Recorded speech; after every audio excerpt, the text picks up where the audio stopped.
Well, 28 years ago this day, South Africans trooped out to vote in the first democratic election held in the country.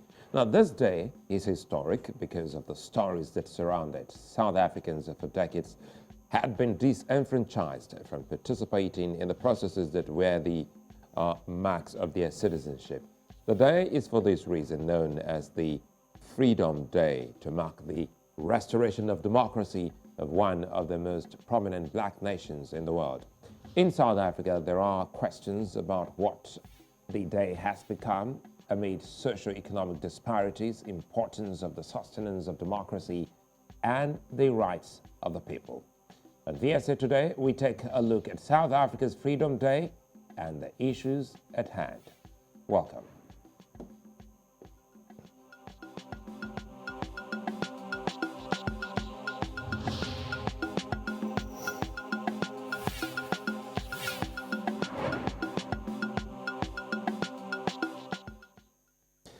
I'm Sulaiman Aled, and we'll say happy Freedom Day to every South African and African out there. Now, on 27th of April, South Africans voted for the first time in a democratic election. South Africa was one of the last countries to gain its freedom from the Apartheid regime. The freedom masterminded by one of the biggest names the human race has ever seen, Nelson Mandela.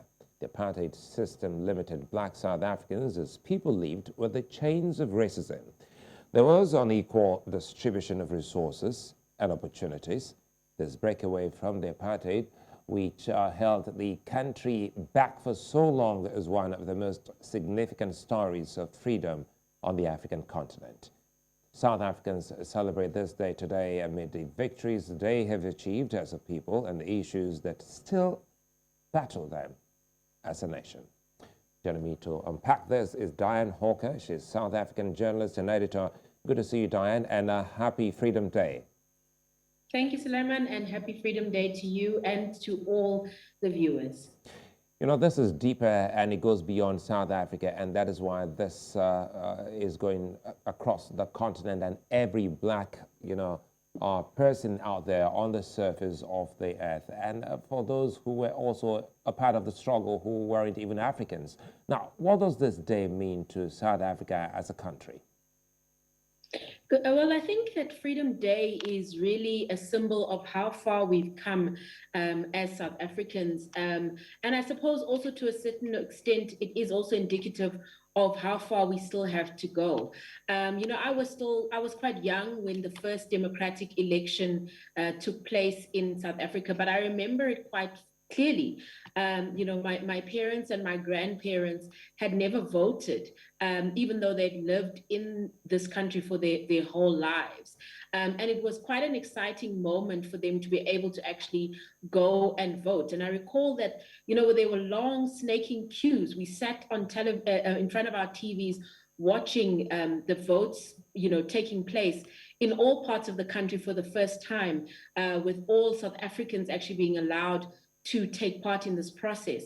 And unlike with elections that we experience today, where it's usually only one day to vote in a national election, this election took place over more than one day, purely because of the sheer number of people that needed to actually participate. If you look online, you might find some of those iconic images of those snaking queues, elderly South Africans who had never voted and were given that opportunity, for the first time. So it definitely has, a very special moment or relevance in the hearts of South Africans, because it was such an important day. It was really, a day that signified such a change in the course of our history.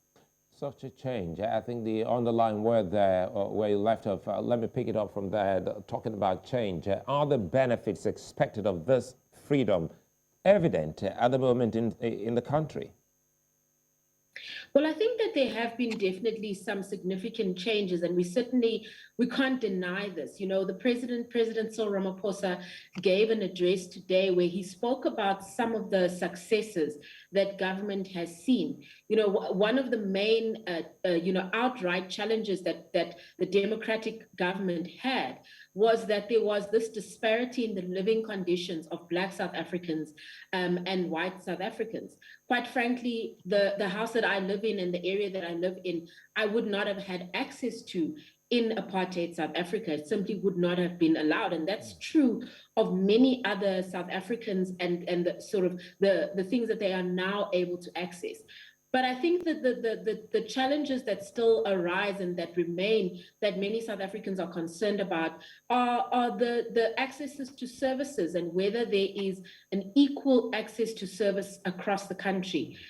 When you look at some of the more rural provinces, for example, where there are smaller municipalities with poorer management, you can really see a major disparity. When you look at education services, for example, the quality of education that you might get in a metropole such as Johannesburg, as compared to a rural area of the Eastern Cape or Limpopo, there is a disparity in that kind of level of education. And that does bring into question whether all South Africans are equally free. You know, if you have the promise of access to education, is that access equal across the country? And the evidence is that in some cases it is not. And that's really where government does need to improve to make sure that all South Africans are able to access this freedom that was fought for so many years in an equal manner. You know, just recently I spoke with the German ambassador, you know, to Nigeria, and he gave me a sense of what's happening in Germany, looking at the wall. And since after the wall came down, East is still struggling, you know, to catch up with West. And he said to me, it's going to take a long time, but it looks like the process is already on. Is that what it is at the moment in South Africa, talking about some of those suburbs like Limpopo and, you know, the Cape where you mentioned earlier? Yes, absolutely. I think that the major disparity that one sees is, for example, in the former homeland regions. You know, places like Limpopo, those were under a homeland administration. The Eastern Cape is also another province that has a lot of challenges, and part of those provinces were considered to be part of South Africa, and others were outside, technically speaking, of South Africa. So the former Transkei and the former Ciskei, plus another portion that was in South Africa, now makes up the Eastern Cape. And the challenge is that, you know, the services that were available even during apartheid were not the same across the board. And it's difficult to elevate some of those areas so that they can catch up with areas where there are service delivery. Another challenge, of course, that we've been grappling with has been the issue of corruption, where money that is meant to meet services has been stolen or disappeared in some areas. And that has also created a challenge of service delivery. So if you look at something like the Passenger Rail Agency, for example, it has been plagued with numerous allegations of corruption. And that's a rail service that, for the most part, is meant to benefit poorer South Africans and provide transport. If the Passenger Rail Agency is not able to operate fully, it has a direct impact on access to transport, the ability of people to get to work, and that kind of thing. And so when you have a major allegations of corruption and trains being bought that are not going to function appropriately on our tracks, those are the kind of things that actually directly impact the lives of South Africans, and where we see that issues of corruption are not sort of innocuous, but they actually affect people's lives very directly. So there are a myriad of challenges really that lead to questions about how free we are really. You know, talking about childhood, growing up days, you mentioned, you know, talking about television, what you saw, and for other Africans, specifically those in Nigeria, they still can remember people like Mama Africa, Miriam Makeba, and of course even Brenda Fassie, and a whole line of Nigerian artists who were also giving voice to the fight. Now, the current anti-immigrant sentiment does have the ability to dent the image of a free South Africa. Now, how is the government dealing with this? Well, I would say the government's response has been a bit sort of patchy on this issue of the anti-immigrant sentiment. We have seen some pronouncements from our president recently where he has said that these anti-immigrant calls are in a way un-South African, and that there should be protection to all South Africans as well as to immigrants who live in South Africa. But I think if you were to speak to the immigrant community here, they would find that the response is not necessarily giving them the kind of answers that they would want. There isn't a level of dialogue at the moment where politicians and community leaders are meeting to address some of the issues, because the issues are very valid. When people raise concerns about crime and drugs, those issues cannot be ignored. However, one can ask or question whether it's fair to place that at the doorstep of the immigrant community, or whether there is a need for a deeper analysis that government can help communities to do, to try and get a sense of why they are seeing these crimes taking place, and whether it is an immigrant issue or a social kind of concern. Now that we're talking about the government, let's also look at the ANC that has been the party at the helm since 1994. Now, how much has the party helped South Africa grow as a country? Well, I would say the ANC has done quite a lot in terms of being a government party. As I mentioned, some of these achievements were mentioned by the president in his speech. But we've also seen an evolving ANC.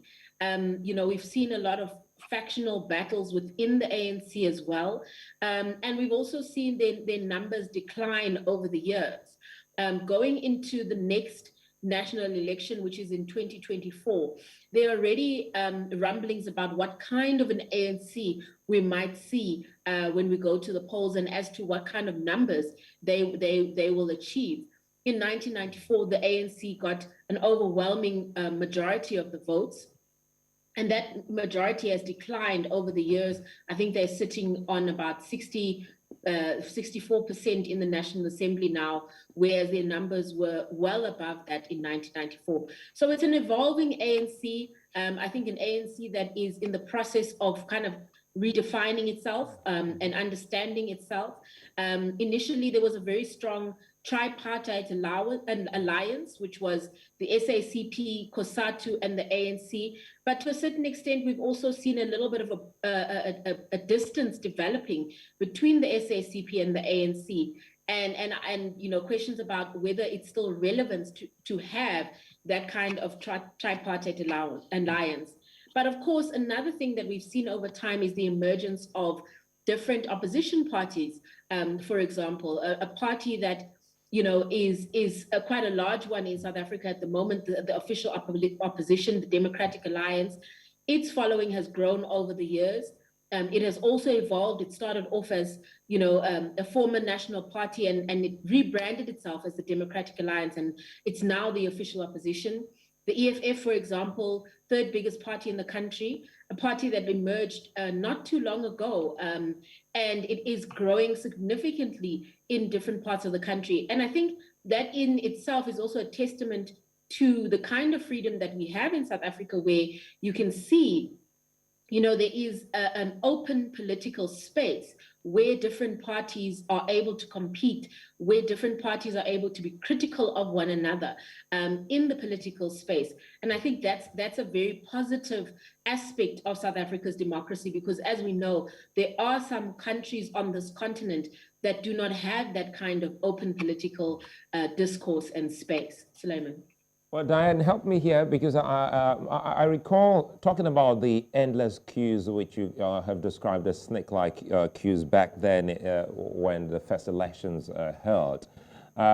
Just recently, the municipal elections held, and you spoke to me about some form of voter apathy. Some people were not as enthusiastic as it's always been. Now, the principles and qualities exhibited by Nelson Mandela were significant to the popularity of the ANC. Are those virtues still seen in today's South Africa? Well, as I mentioned, the ANC has, of course, evolved over time. And as citizens, having seen the ANC in government, there's also a different kind of barometer that we are judging the African National Congress on. If one looks at the ANC of 1994, they were coming into those elections as freedom fighters.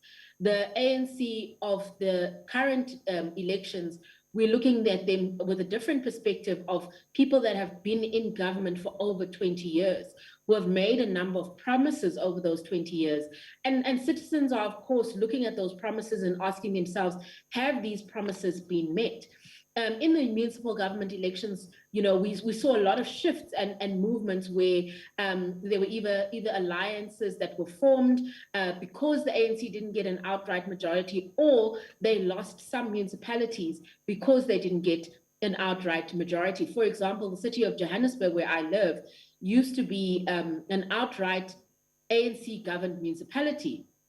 And at the moment, it is being led by the Democratic Alliance in alliance with other smaller political parties. So there's a definite shift in the political landscape in South Africa, and I think it's a shift that we're going to see going forward into the 2024 election. But of course, we as citizens also want to see these other parties deliver on their promises, and they will now also be judged on what they have said versus what they deliver. As an African who is living outside South Africa, one is bothered about, talking about information and how such information gets to the people, especially in the municipal, talking about the grassroots. Is the government doing enough to sensitize the people about, how development should trickle down to the people? Because this is also a period South Africa is having the issues of part acceptance of foreigners and other issues affecting the country. So how far has South Africans come as a free nation accepting what kind of development they're getting from the government? Well, I think that, there are, different communities have different experiences. As someone who lives in a more cosmopolitan area, I would say that I would have quite a lot of access to information in terms of what's being delivered, be either by the councillor or by the municipality, because a lot of the services are, or the issues are publicized. For example, the city of Joburg does put its council meetings on its YouTube channel, for example. So any citizen who has an interest in that can, of course, watch that. But I would say that in other more rural areas, there have been complaints about a lack of information. And people also saying that, the government only speaks to them at election time, that there isn't a regular feedback session. And I would say that at all levels of government, there could definitely be an improvement in that. For example, Parliament is supposed to have constituency days where they go to the different communities where parliamentarians are from.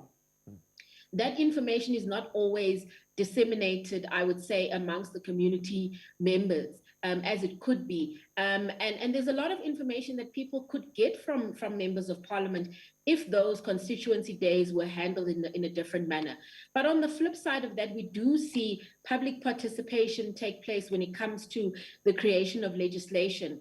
And that has also been helped along by technology now that we have, where sometimes people also do that public participation via platforms like this, the Zoom platform. So it's a bit of a mixed bag, but I would say that government could definitely do more to reach citizens and speak to them about what they are doing that is more specific to their particular communities, instead of kind of speaking more generally about delivery across the board. Well, as a journalist, I know you cover stories and also, speak with people across the continent, specifically in South Africa. Let us in on some of the feelings by some South Africans who still think that there are still imprints of apartheid in some quarters. Well, we are, I would say, still a fledgling democracy. 28 years does seem like a long time. But if you consider the existence of apartheid and segregationist laws that took decades, you still have moments of flare-ups, some of which I think, New Central has definitely covered. The issues around, racism at various schools has been something where we've seen that flare up of unhappiness in relation to racism. But then on the other side, you also do see moments of solidarity, like with the flooding that we recently experienced in KwaZulu-Natal, where all South Africans banded together. A lot of people have been making donations, monetary, clothing, blankets, and just coming together as South Africans. I would say that many people are concerned about the unemployment situation in this country, because it is seen as a major concern, and quite frankly, also a threat to the strength of our democracy, in that, the unemployment situation is also leading to a lot of poverty. It's leading to a lot of social unrest, like what we saw in July last year. And there are questions about, if government isn't able, and business working together with government isn't able to deal with those unemployment issues, whether it could set us back on our democratic path.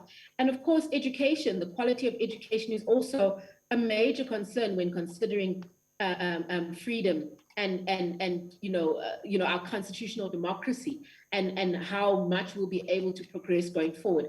So definitely some concerns, but I think overall, this is a day that many South Africans are happy to celebrate, because it does mark a major change in our history.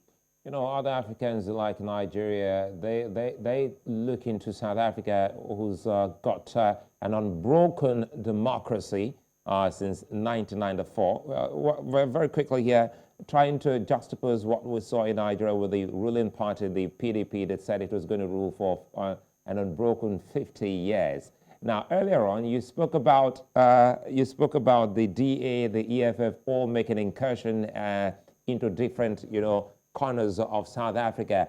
How beautiful is South Africa democracy at the moment, with these two big opposition coming up on the ANC? Well, personally, I think that it's great that we have such a vibrant political discourse. Of course, there are some challenges, here and there. One of the things that we've seen, for example, in KwaZulu-Natal, has been that there have been, political killings that have been taking place as a result of political conflict.